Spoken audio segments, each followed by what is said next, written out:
I want to take a minute to talk about one of my favorite books that I've read. That book is Bradbury's Fahrenheit 451. Though I'll admit, I didn't really want to make a video on it until I had the displeasure of watching HBO's interpretation of it. And before you ask, it's bad. The biggest problem is that it's mostly based off of the popular understanding of the book and not any of its actual themes. Not that a film needs to be an exact translation of the book, but for any story to be so poorly understood by the culture at large, it's fucking hilarious that this one is it. Anyway, this is a little bit on Fahrenheit 451. Let's start with what the book isn't about, but what the movies are. Spoilers for both movie versions, but you really won't be missing much by not watching them. I'm not really going to talk about the 60s version because it's a bit too goofy, but the plot is pretty similar. But the version from last year is so bad that I'm just going to go through plot point by plot point. So there's a guy, his name is literally Guy, very good writing. He's a fireman, but in this world firemen burn books instead of putting out fires. It's not very clear why they exist, so they're basically just book Nazis, and the movie wants us to think of their society as mostly post-apocalypse. He meets a girl, she has a name, but she matters so little to the rest of the plot that I'm not going to tell it to you, and she convinces him that books aren't bad, and they read a few. Also, there's this lady who burns herself alive, but that doesn't actually cause anything to happen in this version. We then get exposition that there's a MacGuffin which stores every book ever in a bunch of DNA. I don't fucking know, just go with it. And the pro-book people, who are called eels for some fucking reason, are attempting to smuggle it into Canada, where books are very specifically not illegal. I guess the writers never realized that that would mean that books could really easily be printed there, but whatever, the DNA thing. So Guy hangs out with the eels in a sequence that goes nowhere and does nothing except for telling us that the MacGuffin is a fucking bird. Symbolism is so fucking stupid. When he comes back to the firehouse, his captain reveals that he knows Guy has books, and he makes him burn them all on live TV. Guy then decides to kill one of the other firemen for pretty much no reason, and he runs back to the eels' hideout. The firemen find them somehow and start burning shit, so Guy lets the bird MacGuffin go. The end. Now tell me this, what are the main themes of that movie? People who don't like books are Nazis? Book is like bird because it's got wings? People on social media being propagandized to and cheer on bad things only because they're directly told to do so?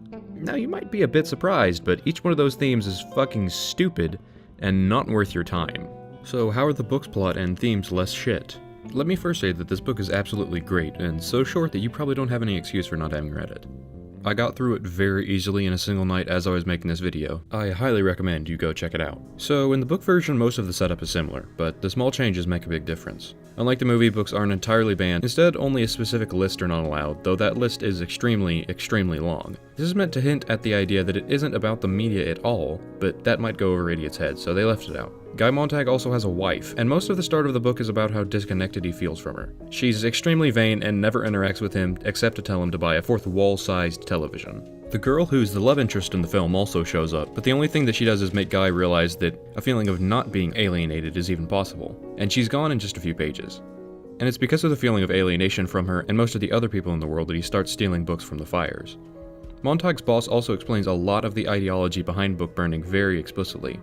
He states that when too many people were offended at a specific idea, most publishers would stop saying it, and slowly the media that people consumed turned easily digestible and boring. People stopped thinking critically, and a paternalistic instinct took over. Instead of thinking and deciding about a debate, which might cause more alienation in the process, people were fine with someone else deciding for them. Eventually, the few thinkers left made the majority uncomfortable, and the government reacted to that by restricting free thought, best achieved by banning most books and letting radio and TV feed the people a steady stream of crap. The main point of this being that a little bit of insecurity and alienation from uncomfortable ideas snowballed until society got boring and dull. There you have it, Montag. It didn't come from the government down. There was no dictum, no declaration, no censorship to start with, no. Technology, mass exploitation, and minority pressure carried the trick, thank God. Today, thanks to them, you can stay happy all the time.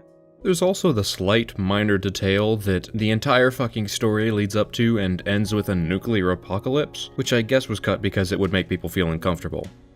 The nuclear holocaust idea is getting at the fact that a society which is vapid and thoughtless is actually less stable than a normal one. The government comes on the TV one day and says, "Hey, we're planning to have a quick nuclear war, it'll only take a day or two. Also, we're mobilizing 1 million men. Don't worry!" And that isn't a post-apocalyptic government, it's a pre-apocalyptic one. The book is also a lot clearer about why the symbolism of book burning is used in the first place. Dumb people typically see Fahrenheit 451 as saying that books are good and watching TV is bad, but in the original story, the Resistance also burns books, but only after memorizing all of their information. Montag meets an old professor who basically convinces him that books aren't bad in the same way that the love interest does in the movie. The professor flat out tells him, It's not books you need. It's some of the things that once were in books. The same things could be in the parlor families today. The same infinite detail and awareness could be projected through the radios and televisors, but are not. No, it's not books at all you're looking for. Take it where you can find it. In old phonograph records, old motion pictures, and in old friends. Look for it in nature, and look for it in yourself. But even then, the picture is a bit incomplete because Bradbury realized that a society like this couldn't actually exist, and pretending it was realistic was kind of stupid. There isn't a specific group of people who would rather see ideas, words, and actions they don't like banned, because deep down, everyone feels that urge. It's human nature to see something that makes you uncomfortable, and instead of facing it head-on and accepting that it exists, you pretend that it doesn't. The urge to get rid of a specific word, thought, or book is useless because you can only get it out of your sight and never get rid of the source of your being uncomfortable.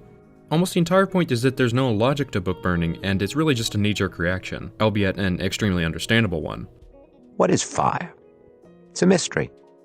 Scientists give us gobbledygook about friction and molecules, but they don't really know. Its real beauty is that it destroys responsibility and consequences. A problem gets too burdensome, then into the furnace with it.